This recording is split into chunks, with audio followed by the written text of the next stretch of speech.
Chapter 1. The Mermaid. Every evening, the fisherman went out fishing. He sometimes sold his fish at the market. Sometimes he did not catch many fish, and he could not sell them. One evening, his net was heavy. He laughed and said, "Did I catch all the fish in the sea? Or did I catch some horrible monster? I will give it to the queen. She will be happy." He pulled and pulled the heavy net. Finally, he pulled the net next to the boat, but there were no fish in it, and there was no monster. There was only a little mermaid. She was asleep. Her hair was yellow like gold. Her body was white like ivory. Her tail like silver and pearl, and her ears like seashells. She was very beautiful. The fisherman pulled the net closer to the boat. He embraced her. When he touched her, she screamed. She could not escape, so she began to cry and said, "Please, let me go. I am the only daughter of a king of the sea. My father is very old and alone." But the fisherman answered, "I will let you go, but you must make me a promise. I will call you, and you will come and sing to me." The fish love the songs of the people of the sea. "You will sing, and my nets will be full." "I promise. Please, let me go," cried the mermaid. "Yes, I will let you go," said the fisherman. So she promised him, and he let her go. She went back into the sea and trembled. She felt a strange fear. Every evening, the young fisherman went fishing and called the mermaid. She came and sang to him. The dolphins swam round and round her. The seagulls were in the sky above her head. She sang a marvelous song of the Tritons, the men with long green beards. She sang of the gardens of the sea with their corals.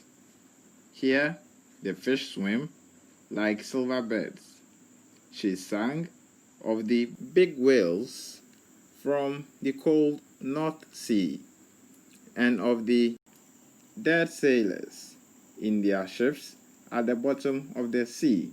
She sang of the little children. They ride on the backs of the dolphins and laugh.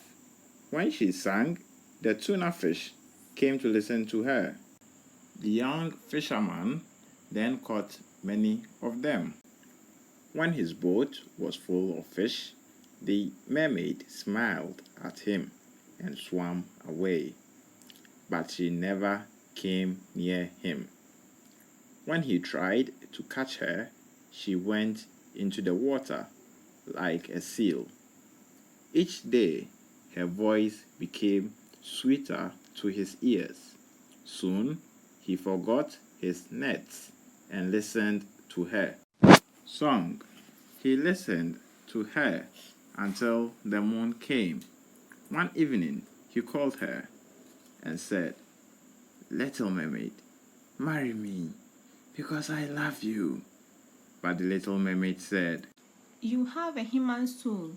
Send away your soul, then I can love you." The young fisherman thought, "Why do I need my soul? I cannot see it. I cannot touch it. I do not know it. Of course, I will send it away, and I will be very happy." He stood up in his boat and cried, "I will send my soul away. You will be my wife, and you will show me all the things you sing about. We will be together forever." The little mermaid laughed because she was very happy. "But how can I send my soul away?" cried the young fisherman. I don't know. Said the little mermaid. The people of the sea have no souls. Early the next morning, the fisherman went to the priest's house and knocked on his door. The priest looked out of the window and saw the fisherman and said, "Come in."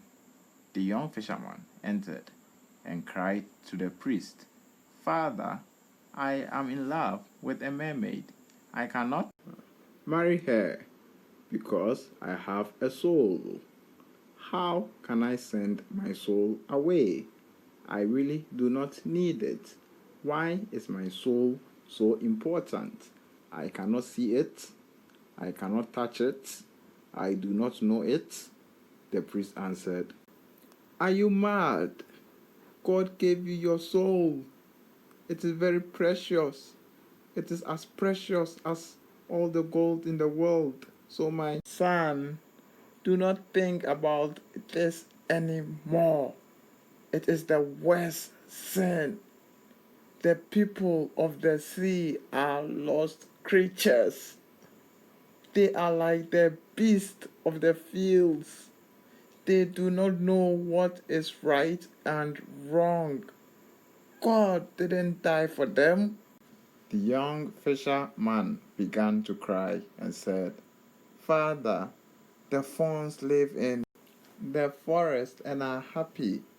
The mermen sit on rocks with their gold harps. I want to be like them. Why is my soul important?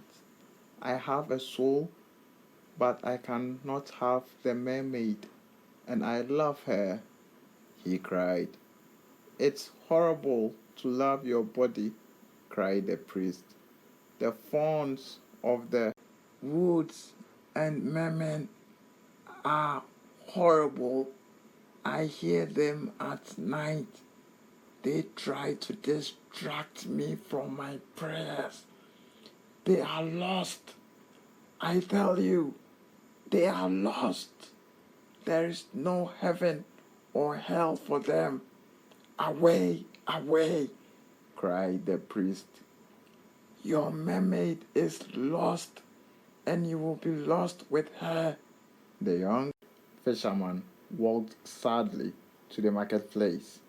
When the merchants saw him, they said, "What do you want to sell?" "I will sell you my soul," he answered. "Please buy it from me, because I am tired of it. What can I do with a soul? I cannot see it. I cannot touch it. I do not know it." But the merchants laughed at him and said, "What can we do with a soul? A false coin is more precious. Sell us your body, and we will give you a lot of gold. But we will not give you any money for your soul." The fisherman thought, "How strange this is." The priest said, "Your soul is as precious as all the gold in the world." But the merchants say, "A false coin is more precious." He went to the beach and began to think.